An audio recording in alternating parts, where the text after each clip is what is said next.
Welcome back to the channel. Today I am trying a different type of video. This isn't a topic that Megan and Liz usually cover, something that genuinely interests me, and I listen to a lot of podcasts and watch a lot of other YouTube videos about this subject, so I decided I'm just gonna kind of give it a go. I am definitely not like a true crime YouTuber or anything like that, and I'm even personally not gonna go into like much detail about the case itself or cases in the future. I just I'm gonna give you a brief overview of the case that I find very fascinating or cases, that I think need more attention, need to be solved, cases that I can't stop thinking about, things like that are true crime related. I'm just gonna give you a brief overview, and then I'm also gonna give you the sources that I listen to, podcasts, YouTube videos, documentaries. Then you can, just kind of dig in yourself and see what you think about the cases that I find extremely fascinating. The case I'm gonna talk about today is the Delphi murders. So this case, for some reason, really sticks out to me for a lot of reasons. One of them being that it happened in Delphi, Indiana, which I grew up in Michigan, so it just feels very close to home for me. I just feel like the way that they describe the town and what, these girls who were unfortunately murdered, what they did, they're 13, 14 years old, and they were out on a bridge taking photos, and it really reminds me of how I grew up, and I feel like that's why it just sticks with me so much. Like I said, this happened in Delphi, Indiana in February 2017. This is the murder of Abby Libby and Abby Williams. Abby was 13 years old and Libby was 14 years old. These two girls were absolute best friends. Just from everybody's account, they, met in school, they were in same middle school, and they were both in band together, and they just really hit it off, and they would just spend all of their time together, sleepovers and staying at each other's homes, things like that. Just a quick overview of what happened. The two girls had the day off of school. It was a Monday, and it traditionally, I'm not totally sure if it was like a teacher's holiday or something like that. I think it was actually maybe like a made-up snow day. They had the day off of school, and everybody said that it was unseasonably warm for February, which in Indiana, it can be so cold in February, but unseasonably warm, and the girls decided that they were going to go on a hike just to take pictures together, going to a place called the Monon High Bridge, which is basically, it's like a train track bridge that is not used anymore. Trains don't go on it anymore. But it's a place where people go to take photos, like pictures for prom or senior photos or weddings or things like that. So it's like a place that people go to take photos. So they get a ride, and it's, surrounded by woods, and it's obviously feels like a little bit like more abandoned and stuff. And I personally remember going into the woods and doing this exact same thing when I was 13 and 14, just to take pictures because they were really into photography. So was I. So, all my friends were. It was just something that you did.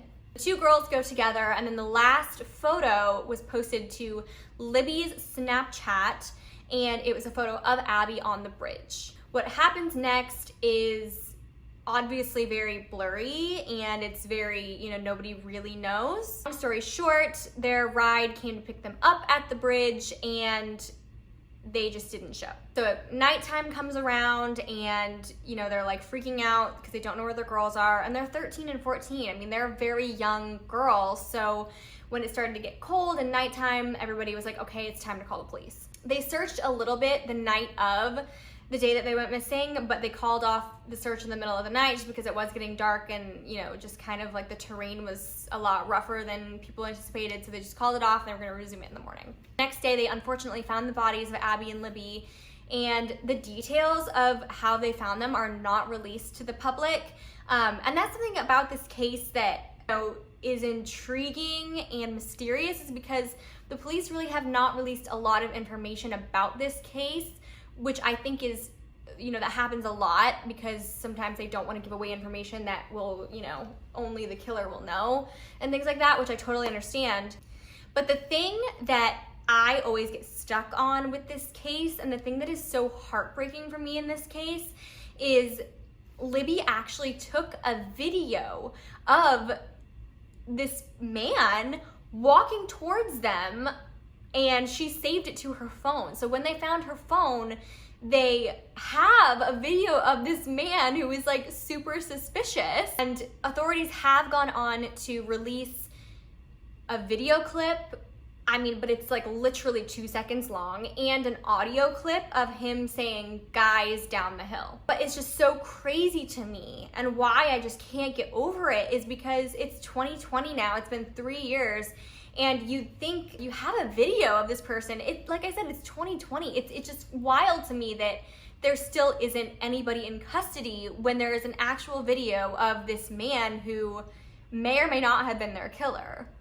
The police really do consider Libby to be a hero for documenting this, because it is believed that it wasn't just something that she was filming for fun. She was filming it because she knew that they were in trouble, and she filmed it because she thought of it as evidence. There have been audio clips, video clips, and there have been 2 different sketches released to the public. And the 2 sketches look really different, and they're saying that they believe the actual killer will look kind of like a hybrid of the 2 sketches. And the 2 sketches came from witnesses that were also at the bridge that day and had seen suspects or persons of interest.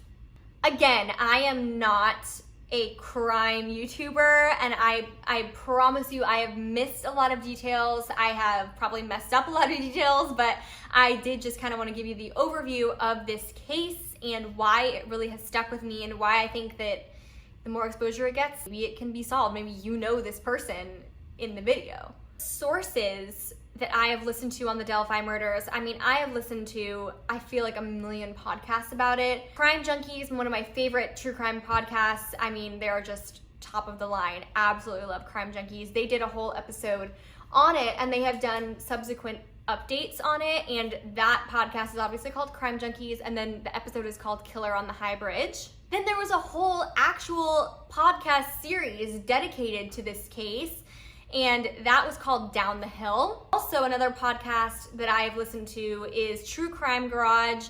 They cover this case in a lot of detail on, I think, a handful of episodes. And I know that they have another show called Off the Record that they also they dug even more into the Delphi murders. I haven't listened to that episode yet, or those episodes, but I have listened to the True Crime Garage episodes on it. Kendall Rae is one of my favorite true crime YouTubers. She has an amazing video on the Delphi murders. Actually features Kelsey, which is one of the girl's sisters. I believe it was Liberty's sister. She's actually featured on the video, and she kind of really lays out the facts. So it's like a really informative video and really, really well done. I love Kendall Rae.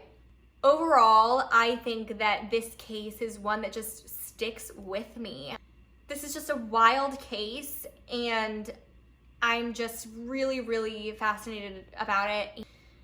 I just feel so much for these girls' families and these girls' lives that they could have had, and you know, they were just, everybody loved them and they had such a great future ahead of them. And I don't know, it's cases like these that just really stick with me. Yeah, let me know if you liked this kind of video of just me kind of talking about a true crime case that I just can't seem to let go. And let me know if you listen to the podcast, if you have any good other podcasts for me that talk about this case, or just any podcasts or books or audiobooks or documentaries or anything, just let me know. I hope you guys have a great week, and I'll see you soon.